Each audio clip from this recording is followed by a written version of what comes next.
नमस्कार दोस्तों, the exam hacker channel में आपका स्वागत है। दोस्तों, पिछले वीडियो में हम लोग डेविस का जो इरोजन साइकिल थे उसको हम लोग स्टडी किया था। आज की इस वीडियो में हम लोग वाल्टर पेंक का जो इरोजन साइकिल है उसको यहाँ पे स्टडी करने वाले हैं। तो दोस्तों, वाल्टर जो पेंक थे वो जर्मन जियोग्राफर थे। उन्होंने डेविस का जो इरोजनल साइकिल था उसको अच्छे से स्टडी करने के बाद अपना थॉट दिया और उन्होंने डेविस के थॉट पे काफ़ी एग्री किया। जो डेविस का ट्रायोस का कॉन्सेप्ट था, स्ट्रक्चर, प्रोसेस और टाइम, इन्होंने बोला कि सही है, लैंडफॉर्म डेवलपमेंट स्ट्रक्चर, प्रोसेस और टाइम पे डिपेंडेंट होती है, लेकिन कम्प्लीटली अग्री नहीं किया प्रोसेस और टाइम पे, क्योंकि उन्होंने प्रोसेस में थोड़ा सा वेरिएशन दिया और टाइम में भी थोड़ा सा वेरिएशन दिया। टाइम में उन्होंने जैसे डेविस ने 3 स्टेज बताए थे, यंग, मैच्योर और ओल्ड। ये क्या सीक्वेंशियल स्टेज उन्होंने बताया था कि ओल्ड स्टेज के बाद जो इरोजन होता है वो स्टॉप हो जाता है, लेकिन जो पेंग थे उन्होंने इसको रिजेक्ट किया। बोला कि ऐसा नहीं है, ओल्ड स्टेज बाद रिवर का या लैंडफॉर्म का रीजुनेशन यदि हो जाता है तो साइकिल स्टॉप ना होकर फिर से स्टार्ट हो जाता है, यानी ओल्ड से फिर से यंग में आ जाते हैं। तो टाइम पे इन्होंने क्या बोला कि यदि लैंडफॉर्म का रीजुनेशन होता है, रीजुनेशन 2 कारण से हो सकता है। यदि लैंडफॉर्म का अपलिफ्टमेंट हो, यदि अपलिफ्टमेंट होगा, जो ओल्ड स्टेज में जो फीचरलेस प्लेन बनाया था, पेनी प्लेन, वो क्या होंगे, स्टिफनेस बढ़ जाएगी, अपलिफ्टमेंट हो जाएगा, तो फिर से क्या इरोजन स्टार्ट हो जाएगा और यंग स्टेज में पहुंच जाएंगे। पहला कारण था क्या था, लैंडफॉर्म का अपलिफ्टमेंट। दूसरा कारण हो सकता है कि बेस लेवल ही डाउन हो जाए।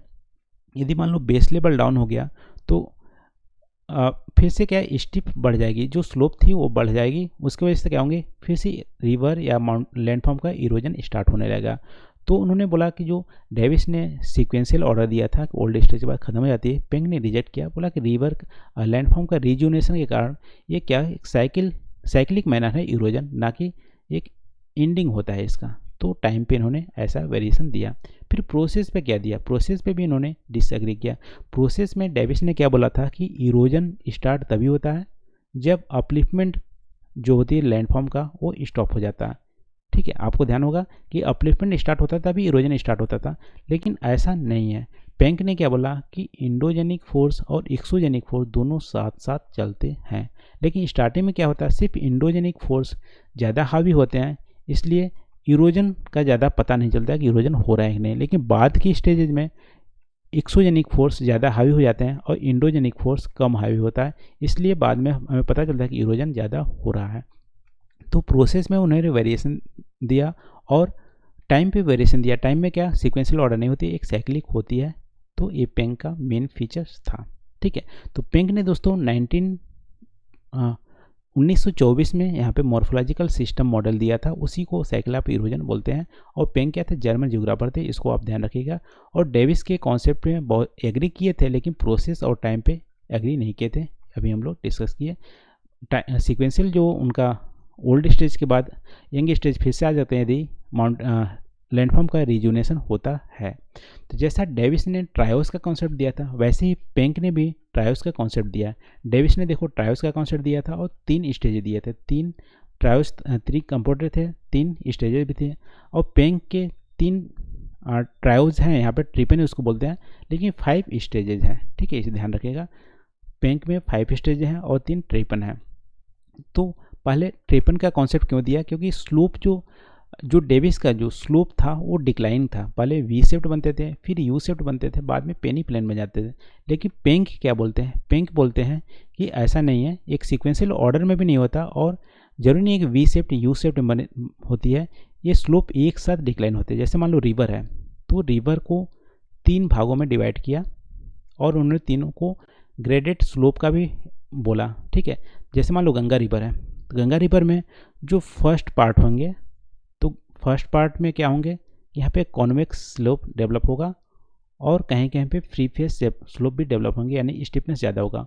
और बाद में रेक्टेंगुलर स्लोप होंगे और लास्ट में कॉन्क्लेव स्लोप होंगे। तो इन तीनों को ग्रेडेड स्लोप भी बोलते हैं, यानी जहाँ पे एक ही पार्ट में, अपर पार्ट में कॉन्वेक्स होंगे, फिर फ्री फेस होंगे, फिर रेक्टेंगुलर स्लोप होंगे, फिर कॉन्क्लेव स्लोप होंगे। इन सब को उन्होंने ग्रेडेड स्लोप दिया। तो यही 3 ट्रिपन कॉन्सेप्ट है।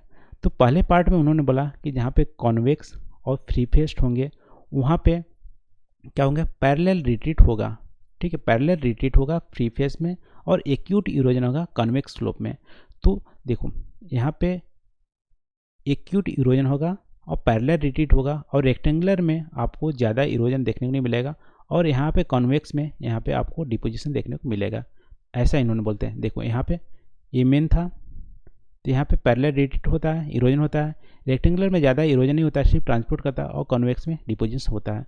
तो ऐसा इन्होंने बताया कॉन्सेप्ट, और इसी को ट्रेपन कॉन्सेप्ट बोलते हैं। रेक्टेंगुलर में देखो यहाँ पे इरोजन नहीं हो रहा, सिर्फ ट्रांसपोर्टेशन हो रहा है, और यहाँ पे डिपोजिशन हो रहा है, और बाद में धीमे धीमे जो एक कॉन्वेक्स और फ्री फेस जो थे ये भी रेक्टेंगुलर स्लोप बन जाते हैं, यानी कि ऐसे फीचरलेस प्लेन बन जाती है। यहाँ पे भी इसको उन्होंने पेडी प्लेन बोला लास्ट में। तो यहाँ पे ट्रिपन कॉन्सेप्ट में क्या बोलते हैं कि ग्रेडेड स्लोप होता है। ग्रेडेड स्लोप में फर्स्ट पार्ट में इरोजन होता है, और सेकेंड पार्ट में ट्रांसपोर्टेशन होता है, और थर्ड में डिपोजिशन होता है। तो डिपोजिशन यहाँ पे कॉन्क्लेव स्लोप में होगा। कॉन्क्लेव में पेट अंदर घुसा हुआ ऐसे होगा, और कन्वेक्स में पेट बाहर निकला हुआ। फ्री फेस में आपको वर्टिकली होगा, और रेक्टेंगुलर में आपको लीनियर होगा ऐसे। ठीक है, तो कॉन्वेक्स और फ्री फेस में इरोजन होता है, पैरेलल रिट्रीट होता है, रेक्टेंगुलर में नहीं होता है, और कॉन्केव में डिपोजिशन होता है। तो इन ट्राइपन कॉन्सेप्ट से उन्होंने अपने लैंडफॉर्म का डेवलपमेंट का कॉन्सेप्ट दिया। इसको ग्रेडेड स्लोप भी बोलते हैं, ये आपको ध्यान रखना है। ठीक है, तभी हम ग्रेडेड स्लोप देखें। जोन ऑफ इरोजन होता है, जोन ऑफ ट्रांसपोर्टेशन होता है। देखो जोन ऑफ इरोजन कहाँ होगा, कॉन्वेक्स स्लोप में, और फ्री फेस स्लोप में ट्रांसपोर्टेशन कहाँ होगा, रेक्टेंगुलर स्लोप में। डिपोजिशन कहाँ होगा, कॉन्क्लेव स्लोप में। ठीक है, तो पेंक ने ट्रिपन का कॉन्सेप्ट दिया यहाँ पे, इसको आपको ध्यान रखना है। ये देखो यहाँ पे इमेज में देख, यहाँ पे कॉन्वेक्स स्लोप है, ये फ्री फेस स्लोप है, यहाँ पे वाटरफॉल जैसा है, फिर रेक्टेंगुलर स्लोप है, फिर कॉन्क्लेव स्लोप है। ये आप बना सकते हो। ठीक है, फिर इसमें ग्रेडेड स्लोप का, ये तीनों को मिला के ही ग्रेडेड स्लोप बोलते हैं। इसको आपको ध्यान रखना है, पेंक ने दिया है कॉन्सेप्ट। तो अब देखो पेंक के फिर जो डेविस के 3 स्टेज थे, पेंक ने 5 स्टेज बताए कि 5 स्टेज में इरोजन साइकिल होता है, और ये फिर से स्टार्ट हो जाता है यदि रिवर का या लैंडफॉर्म का रिजुनेशन होता है। तो 5 जो स्टेजेस हैं वो क्या क्या है। पहला है प्राइमर अप, फिर है आफस्ट जेंड, फिर है ग्लिच फॉर्मिंजे, फिर है अब्सेंट जिंदे, फिर है इंटरप्ट। ठीक है, तो 5 है, ये जर्मन वर्ड है, इसको आपको याद रखना है यदि आपको मार्क्स चाहिए तो। ठीक है, वैसे भी आप याद कर सकते हो। प्राइमरी तो आप याद कर लोगे, प्राइमरी फर्स्ट आएगा। फिर देखो आओ जाओ अब्सेंट और इंड, ऐसे याद कर सकते हो। प्राइमरी याद कर लो, इंड याद कर लो, फिर आओ जाओ अब्सेंट हो जाओ, आओ जाओ अब्सेंट हो जाओ। तो आफत जिंदे, ग्लिच फार्मिंजे, अब्सेंट जिंदे। ठीक है, ऐसे याद कर सकते हो 5 स्टेजेस। तो 5 स्टेजेस में उन्होंने इरोजन का जो साइकिल है उसको बताया। अब देख लो एक इमेज, तो इमेज आप ध्यान से देखिएगा, क्योंकि इमेज आप बनाओगे तो ऐसा नहीं है कि कुछ भी इमेज बना दो, उसका एक मीनिंग होना चाहिए। तो जो पहला उन्होंने स्टेज बताए थे प्राइमर अप, उसमें उन्होंने बताया था कि एक फीचरलेस लैंडस्केप होगा। फीचरलेस लैंडस्केप एक वर्ड कीवर्ड भी है पेंक का। फीचरलेस लैंडस्केप मतलब है कि जो लैंडस्केप होगा यानी जो दृश्य होंगे उसमें माउंटेन्स प्लेन कुछ नहीं होंगे, एक फीचरलेस होगा। तो यहाँ पे आपको माउंटेन्स प्लेन कुछ वैलीज नहीं दिख रहे हैं, तो प्राइमर होगा पहला फीचरलेस। इसमें क्या होंगे कि सिर्फ यहाँ पे इंडोजेनिक फोर्स बहुत ज़्यादा काम कर रहा है, इरोजन आपको बहुत हावी नहीं है, तो प्राइमर इसको याद रखिएगा। फिर दूसरा स्टेज यहाँ पे लैंडफॉर्म डेवलपमेंट होने लगता है दूसरे स्टेज से, ये आफस्त जिंदे। ठीक है, दूसरा स्टेज है, इसमें क्या होता है कि इंडोजेनिक फोर्स ज़्यादा प्रभावी होता है, और यहाँ पे लैंडफॉर्म डेवलपमेंट होते हैं, यानी कि ये देखो ये माउंटेन्स डेवलप होने लगे, ये वैली डेवलपमेंट होने लगे। लेकिन यहाँ पे वैलीज का जो है इरोजन ना के बराबर है, और जो माउंटेन्स का सबमिट है वो क्या इंक्रीज हो रहे हैं। देखो इस स्टेज में इंक्रीज हो रहे हैं, और वैलीज का जो लोअर पार्ट है वो डिक्रीज नहीं हो रहा है, यहाँ पे इरोजन नहीं हो रहा है, यहाँ इंक्रीज देखने को मिल रहे हैं। तो आप ध्यान रखिएगा, जो सेकेंड स्टेज है आफस्त जिंदे, यानी प्राइमरी आओ जाओ अब्सेंट एंड। ठीक है, तो आफस्त जिंदे में जो सेकेंड पार्ट है उसमें क्या होता है, वैलीज की जो समिट है वो इंक्रीज होती है। यहाँ देखो छोटी थी, यहाँ पे इंक्रीज हो गई, और जो लोअर पार्ट था वो डिक्रीज नहीं हो रहा, वहाँ पे इरोजन नहीं हो रहा फर्स्ट पार्ट में। फिर दूसरा जो था ग्लिंच फॉर मिंजे में 3 पार्ट होते हैं, ए, बी और सी। ए में क्या है, इंडोजेनिक फोर्स ज़्यादा प्रभावी होते हैं, तो यहाँ पे भी अपलिफ्टमेंट देखने को मिल रहा है। यहाँ पे देखो समिट कम था, इसमें थोड़ा ज़्यादा हो गया। तो फर्स्ट पार्ट में इंडोजेनिक फोर्स ज़्यादा हावी होते हैं, लेकिन वैली उतना ही रहती है। और दूसरे पार्ट में इंडोजेनिक फोर्स आप बोल सकते हो स्टॉप हो जाता है। इंडोजेनिक फोर्स और एक्सोजेनिक फोर्स इक्वल हो जाते हैं दूसरे पार्ट में, बी पार्ट में। यहाँ पे जो वर्टिकल जो इंक्रीमेंट हो रहा था वो स्टॉप हो जाता है, और यहाँ पे फिर लेटरल, यहाँ नीचे वाला जो वैलीज का इरोजन स्टार्ट हो जाता है सी पार्ट में। सी पार्ट में आप देखोगे कि जो अपर जो समिट था उसका डिक्लाइन हो जाता है, उसका इरोजन होता है, और लोअर का भी डिक्लाइन होता है यहाँ पे।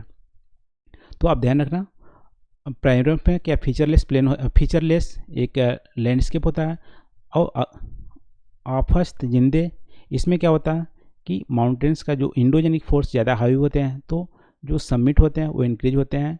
और ग्लिच फॉर मिंजे में 3 पार्ट होता है। फर्स्ट पार्ट में अपलिफ्टमेंट होता है लेकिन कम होता है एज कम्पेयर टू आफस्त जिंदे, और बी पार्ट में अपलिफ्टमेंट क्या होता है, स्टॉप हो जाता है, और सबसे हाईएस्ट पीक का निर्माण होता है ग्लिच फॉर मिंजे के सेकेंड पार्ट में। और थर्ड पार्ट में ग्लिच फॉर मिंजे के जो पीक होते हैं वो धीमे धीमे इरोजन होने लगते हैं, स्टार्ट हो जाते हैं, और लोअर कर्व का भी इरोजन होने लगता है। और एबेस्ट जिंदे इसमें क्या होता है कि बहुत ही फास्ट जो अपर पार्ट है उसका इरोजन होता है। आप देखोगे इतना हिल बड़े थे, छोटी हो गई, बहुत ही फास्टली होता है। लोअर का भी आप वी शेप्ड वाला यू शेप में कन्वर्ट हो जाता है। लेटरल इरोजन या इरोजन बहुत ज़्यादा हावी होता है एबेस्ट जिंदे में। और जो लास्ट का पार्ट होता है वहाँ पे फीचरलेस प्लेन, पेडी प्लेन बनाते हैं, और यहाँ पे इंसलबर्ग भी एरिड रीजन में बनाते हैं। ठीक है, इसको भी आप देखेंगे। तो ये रहा 5 जो स्टेज होते हैं, उसके बेसिस पे इरोजन होता है ये पेंक के द्वारा। तो देख लेते हैं यहाँ पे पहला जो प्राइमर था उसका क्या क्या फीचर्स हैं।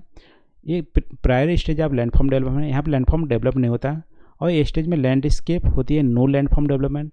ठीक है, लैंडस्केप होती है जिसमें लैंडफॉर्म डेवलप नहीं होते हैं, कोई माउंटेन्स नहीं होता है इस स्टेज में, और upper curve lower curve same होते हैं। और दूसरा अफस्त जिंदे, इसमें क्या होता है, इसमें लैंडफॉर्म का डेवलपमेंट स्टार्ट हो जाता है, और माउंटेन्स भी बनना स्टार्ट हो जाता है, वैलीज भी क्रिएट होना स्टार्ट हो जाते हैं, और माउंटेन्स बहुत ज़्यादा राइज करते हैं सडनली। अफस्त जिंदे में आप इमेज में देख सकते हो बहुत ज़्यादा राइज करते हैं। फिर रिलीफ क्या है, बहुत ज़्यादा इंक्रीज होता है, और कॉन्वेक्स और फ्री फेस स्लोप का डेवलपमेंट होता है अफस्त जिंदे में। ठीक है, यहाँ पे इंडोजेनिक फोर्स एक्सोजेनिक फोर्स से बहुत ही ज़्यादा बड़ी होती है, बहुत ज़्यादा हाई होता है। और फिर देखो ग्लिंच फॉर मिंजे, ये 3 पार्ट में होते हैं। फर्स्ट पार्ट में इरोजन कम होता है और अपलिफ्टमेंट ज़्यादा होता है। सेकेंड पार्ट में हाईएस्ट पीक फॉर्म होते हैं, और थर्ड पार्ट में अपलिफ्टमेंट कम होता है, इरोजनल। सेकेंड पार्ट में इरोजनल और अपलिफ्टमेंट सेम होता है। लास्ट पार्ट में अपलिफ्टमेंट लूज करता है, और स्लोली बोथ इरोजन और माउंटेन्स का डिक्लाइन होने लगा था। फिर जो अबस्त जिंदे था, जो चौथा स्टेज है, उसमें समिट अपर पार्ट इरोड बहुत फास्ट करते हैं, जैसे इमेज में हम लोग देखे थे। और रिवर क्या होते हैं, ग्रेडेड हो जाता है, ग्रेडेड स्लोप देखे थे। ग्रेडेड स्लोप में क्या होता है, अपर पार्ट में इरोजन होता है, और बीच पार्ट में कोई इरोजन और डिपोजिशन नहीं होता है, सिर्फ ट्रांसपोर्टेशन होता है, और थर्ड पार्ट में डिपोजिशन होता है। तो ग्रेडेड स्लोप अबस्त जिंदे में बनाता है, और formation of conical shape inselberg बनते हैं। इंसलबर्ग अभी हम लोग देखेंगे इमेज में। इंसलबर्ग क्या होता है, एक मान लो फीचरलेस प्लेन है, तो एक टॉप का जो वहाँ पे माउंटेन्स या वैली जैसे दिखेंगे वैसे इंसलबर्ग होंगे। फिर इंटरप्ट में क्या होंगे, लैंडफॉर्म जो होंगे डेवलपमेंट स्टॉप हो जाता है, और पेडी प्लेन बनाते हैं, और अपर पार्ट इरोजन और लोअर पार्ट डिपोजिशन हो जाता है। ठीक है, यानी कि रेक्टेंगुलर स्लोप डेवलप हो जाता है ग्रेडेड रिवर का। ये देखो इंसलबर्ग है। इंसलबर्ग आप बोल सकते हो कि सबसे टॉप, यदि मान लो ऐसा है तो पैरेलल रिट्रीट होता है, जैसे पेंक बोलते हैं, पैरेलल रिट्रीट होती है। बाद में एक मान लो एक लैंडस्केप है, वहाँ पे एक हाई टॉपिक वैली जैसा दिखेंगे जो खड़ा हुआ, जिसकी स्लोप आप देख सकते हो अपर पार्ट में एक स्टिप होती है। ठीक है, और ऐसे स्टिफनेस देखने को मिलेंगे, ऐसे देखने को मिलेंगे जो लैंडफॉर्म, उसको बोलते हैं इंसलबर्ग। ये आपको एंड स्टेज में देखने को मिलते हैं। ठीक है, थर्ड स्टेज में देखने को मिलते हैं इंसलबर्ग का लैंडस्केप। तो दोस्तों यहाँ पे हम लोग पेंक मॉडल डिस्कस किए। एक बार समरी देख लेते हैं। पेंक डेविस के मॉडल को स्टडी करके बनाया। फिर पेंक ने स्ट्रक्चर, प्रोसेस और जो टाइम था डेविस का उस पर अग्री किया, लेकिन प्रोसेस और टाइम पे डिसएग्री किया।